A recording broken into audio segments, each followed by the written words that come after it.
മകനെ നിനക്ക് വേണ്ടി. പ്രീമിയർ പിക്ചേഴ്സ് നിർമ്മിച്ച മകനെ നിനക്ക് വേണ്ടി എന്ന ചിത്രം 1971 ജാനുവരി 27 പുറത്തിറങ്ങി. കഥയും തിരക്കഥയും പാറപ്പുറത്ത്. ഗാനരചന വയലാർ.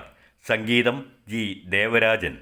പാടിയവർ യേശുദാസ്, ജയചന്ദ്രൻ, സുശീല, മാധുരി, രേണുക. ബാവയ്ക്കും പുത്രനും എന്ന ഗാനം പ്രശസ്തമായി. പ്രേം നസീർ, ഷീല, കവിയൂർ പൊന്നമ്മ, അടൂർ ഭാസി, തിക്കുറിശി, TS മുത്തയ്യ, കൊട്ടാരക്കര, ഫിലോമിന, ഉഷാ നന്ദിനി, TR ഓമന, ജോസ് പ്രകാശ്, പ്രേമ, ഖദീജ, ആരതി, മീന, നെല്ലിക്കോട് ഭാസ്കരൻ, ശ്രീലത നമ്പൂതിരി, ശോഭ എന്നിവർ അഭിനയിച്ചു. ഛായാഗ്രഹണം മണി. സംവിധാനം EN ബാലകൃഷ്ണൻ. കഥ: അമ്മയ്ക്കും മകൻ, മകന് അമ്മ, ഇങ്ങനൊരു ലോകം. സന്തോഷമായി അവർ കഴിഞ്ഞു വന്നു. മകൻ പ്രായപൂർത്തിയായി, ജോലിക്കാരനുമായി. മകൻ്റെ പേരാണ് സാം എന്നത്. ഇനി മകനെ വിവാഹം കഴിപ്പിക്കണം. അതിനായി അമ്മയ്ക്ക് അധികം ആലോചിക്കേണ്ടി വന്നില്ല. മരിച്ചുപോയ സ്നേഹിതയുടെ മകൾ സോഫിയയുണ്ട്. സോഫിയയ്ക്കാണെങ്കിൽ സാമിന് ജീവനാണ്. അതാലോചിക്കാം എന്ന് തീരുമാനിക്കുന്നു.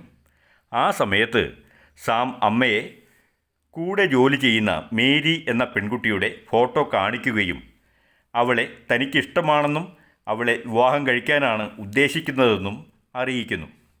തൻ്റെ മനസ്സിലുള്ളത് അടക്കിപ്പിടിച്ച് അർത്ഥസമ്മതം മൂളി അമ്മ മേരിയെക്കുറിച്ച് അന്വേഷിച്ചു.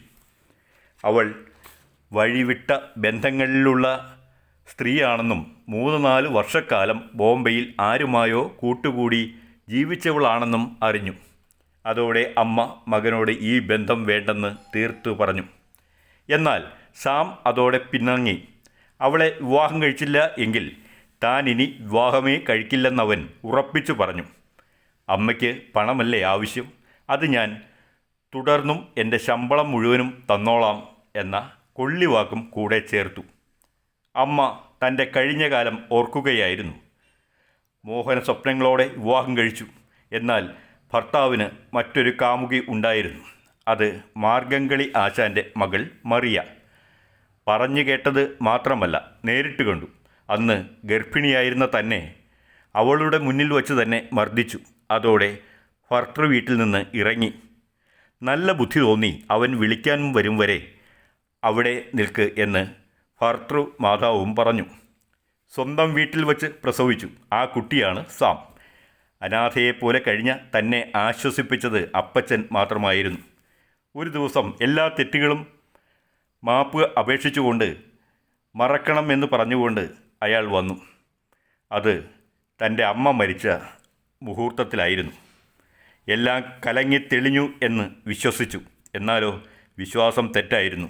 ഒരു രാത്രി താൻ ഉറങ്ങിയപ്പോൾ വീണ്ടും അയാൾ മാർഗംകളി ആശാൻ്റെയും മകൾ മറിയയുടെയും അടുത്തേക്ക് പോയി. കാശ് തീർന്ന് വീണ്ടും തിരിച്ചു വന്നു. ഗുണദോഷങ്ങൾക്കും ശകാരങ്ങൾക്കും ഫലമുണ്ടായില്ല. സങ്കടപ്പെട്ടു നോക്കി. എന്നിട്ടും പ്രത്യേകിച്ച് ഗുണമൊന്നും ഉണ്ടായില്ല. മറിയയ്ക്ക് വേണ്ടി അയാൾ സ്വത്തുക്കൾ നശിപ്പിച്ചു. പിന്നെയും പോയി വന്നത് തൻ്റെ മടിയിൽ കിടന്ന് മരിക്കാൻ വേണ്ടി മാത്രം. പട്ടിണി കിടന്നും ദാരിദ്ര്യമനുഭവിച്ചും സാമിനെ വളർത്തി പഠിപ്പിച്ചു. അവൻ എൻജിനീയർ ആയി. ഇന്നിപ്പോൾ അവൻ ചോദിക്കുന്നു, അമ്മച്ചിക്ക് പണം മാത്രം മതിയല്ലോ എന്ന്. അമ്മ സങ്കടപ്പെട്ടിരുന്നു. പിണങ്ങിപ്പോയ സാം TBയിൽ മുറിയെടുത്ത് താമസം തുടങ്ങി. അമ്മ അവിടെ എത്തി. മകനുമായി സംസാരിച്ചു. അവൻ വഴങ്ങിയില്ല. അവൻ താൽപ്പര്യപ്പെടുന്ന പെണ്ണിൻ്റെ അടുത്ത് തൻ്റെ മകനെ വിട്ടുതരണമെന്ന് അപേക്ഷിച്ചു. ലഭിച്ചത് നിന്ദയും അപമാനവും. അവസാനം അമ്മ തീരുമാനിച്ചു, ഒന്നുകിൽ ആ വിവാഹം അല്ലെങ്കിൽ താൻ. കഥ തുടരുകയാണ്.